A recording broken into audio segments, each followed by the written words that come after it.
बिस्मिल्लाहिर्रहमानिर्रहीम। खातिन हज़रात, मैं हूं अख्तर अब्बास और आप सबको मेरा सलाम पहुँचे। दुनिया के एक मशहूर राइटर है पाउलो कोएल्हो। उसकी किताब है अल्केमिस्ट। उसमें बहुत सी चीज़ें हैं। एक बड़ी खूबसूरत बात उसने लिखी है कि किसी भी गडरिए की भेड़ों को बस दो चीज़ों का एहसास होता है, एक पानी का और ख़ुराक का। जब तक गडरिया उन दोनों के लिए, उन सब के लिए इन दोनों चीज़ों का एहतमाम करता रहता है तो वो उसके साथ बड़ी खुश और मुतमईन रहती है। ज़िंदगी में बहुत सारे साल, करीबन 16 साल मैंने भी एक गडरिए के साथ गुजारे। ये गडरिया लाहौर के मॉडल टाउन में 121C में रहता था और उसके घर के बाहर दास्तान सराय लिखा हुआ था।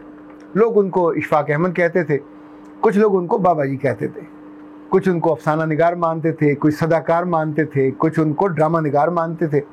कुछ का ख्याल था कि वो एक ब्यूरोक्रेट है और कुछ का ख्याल था कि वो बड़ा कामयाब दुनियादार आदमी है जिसने दुनिया खूब कमाई है। इनफैक्ट जैसा हम सोचते हैं चीज़ें वैसी ही होती हैं। मैंने उन्हें वो जो रुई के गालों जैसा बाबा पाया, ऐसी रुई जिसका आप लाभ बनाते हैं तो जब आपको ठंड लगती है तो आप ओढ़ लेते हैं। एक ऐसा फ़र्द जिसको पढ़ें और आपका दिल संग हुआ पत्थर हुआ और वो उसको पढ़ते से आप नरम हो जाए। एक ऐसा फ़र्द कि जब आप ज़िंदगी से तंग आए हों और उसकी बातें सुने तो दिल पे ऐसे फुहार सी उतरे, नरमी की सी, कि जो आपको राहत दे। इनफैक्ट ये बाबा, ये फ़र्द हर अहद में नहीं होते। हर अहद में अपने अपने लोग होते हैं।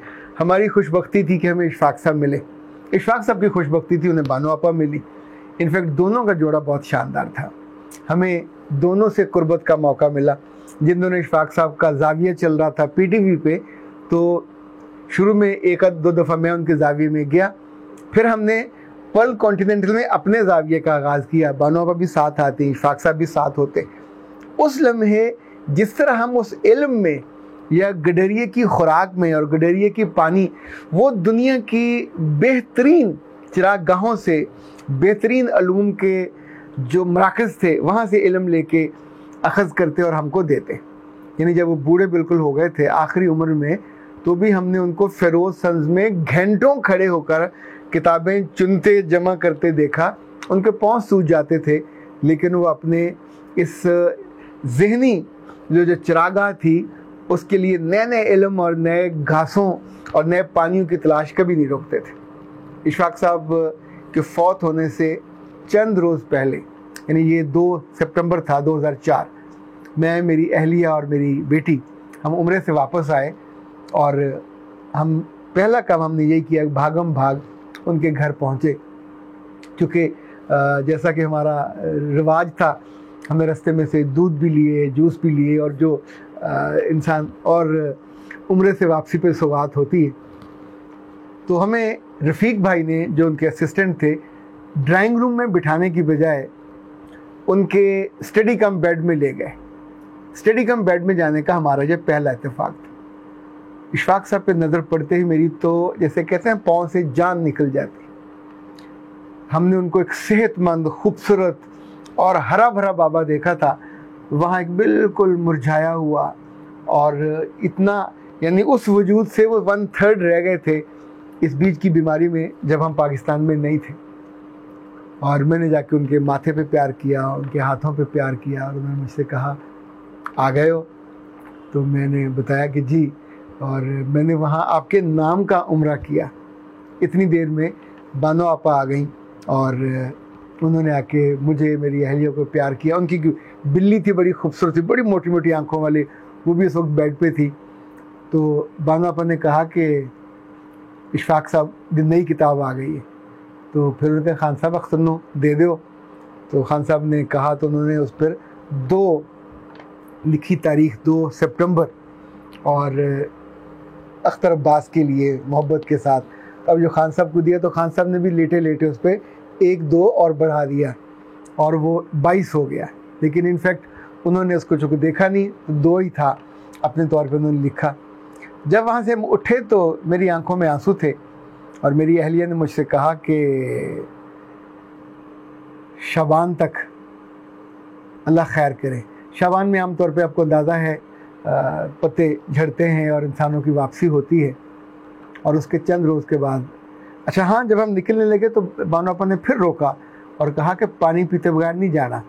तो मैंने उनसे कहा बानो आपा, एक लुकमा और एक कतरा नहीं ना अंदर जाएगा। असल में आप अपने प्यारे को, महबूब को इस आपने आलम में देखा हो तो कहाँ फिर पिया जाता है।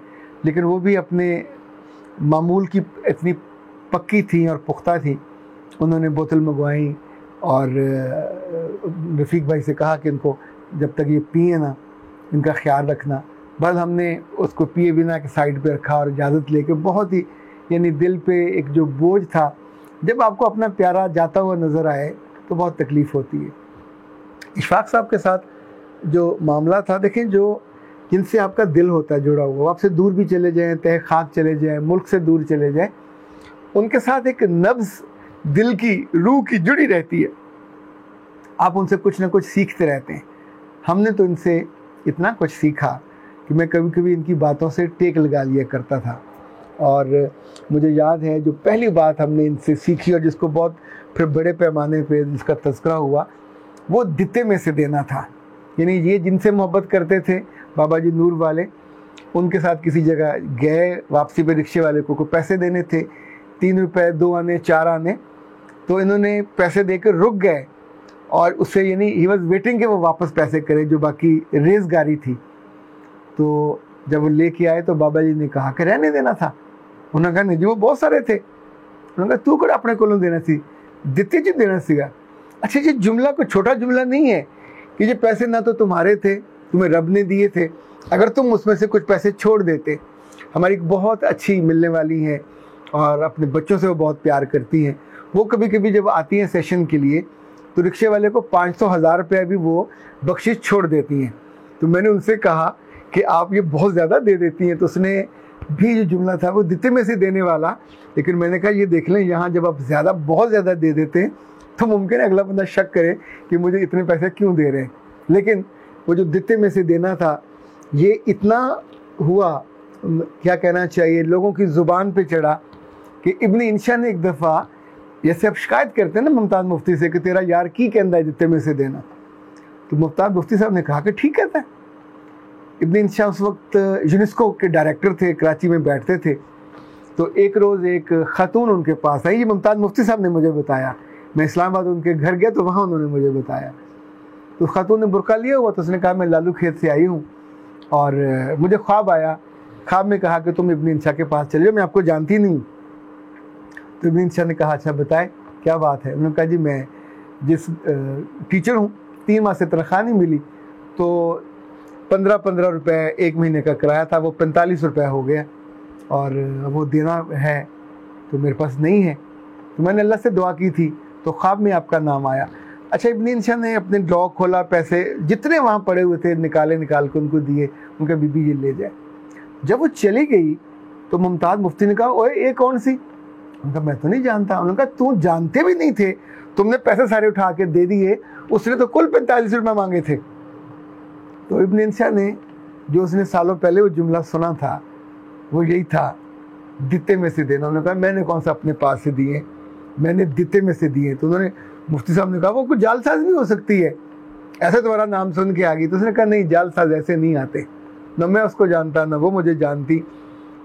अब इनफैक्ट मुमताज़ मुफ्ती साहब और मिजाज के थे, इब्न इंशा बिल्कुल और मिजाज के थे, लेकिन ये जो रूह का और तसव्वुफ़ का मामला होता है, कुछ बात आपके जाके दिल पे लग जाती है, हिक पे जाके लगती है और वो आपको बरसों याद रहती है। इशफाक साहब ने अपने अल्लाह और रसूल से मोहब्बत की, हमने इशफाक साहब से मोहब्बत की और मैंने तो ये जाना मोहब्बत के ख्वाब कभी बूढ़े नहीं होते। उनके जाने के इतने बरसों के बाद भी उनसे मोहब्बत ताज़ा है, उनका नाम आता है, उनकी किताब सामने आती है, उनका तज़किरा होता है, तो आपको अंदर से एक राहत सी महसूस होती है।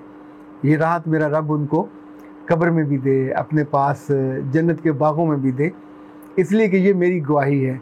मैंने उनको हमेशा नेक नीयत देखा, इंसानों पे खर्च करते देखा, दयालु देखा, इल्म के मामले में भी, खाने पीने के मामले में भी और मिजाज और किरदार के मामले में। जो चीज़ आपने अपनी आँखों से देखी हो, इनफैक्ट वो ऐनुल यकीन होता है। और जब ऐनुल यकीन से मोहब्बत हो तो वो बड़ी प्यारी, बड़ी मीठी और बड़ी मुख्तलिफ होती है।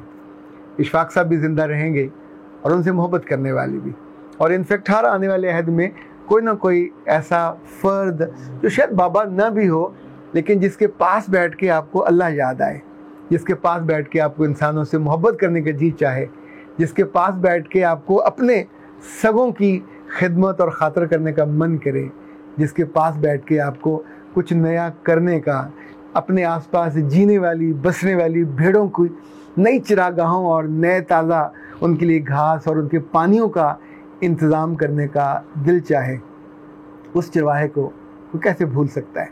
आप अगर भूलना चाहो तो फिर एक काम कीजिएगा, इनका एक अफसाना है, उसका नाम भी चरवाहा है, उसका नाम गडरिया है, वो ज़रूर पढ़िएगा। इंशाल्लाह अगली नशिस्त में इनके बारे में कुछ और हवाले से बातें करेंगे। और चूँकि जो हमारी कई सारे नाजरीन ने फरमाइश की थी, ये सेशन आपकी फरमाइश की तकमील के लिए अख्तर अब्बास को इजाज़त दीजिए। अस्सलाम।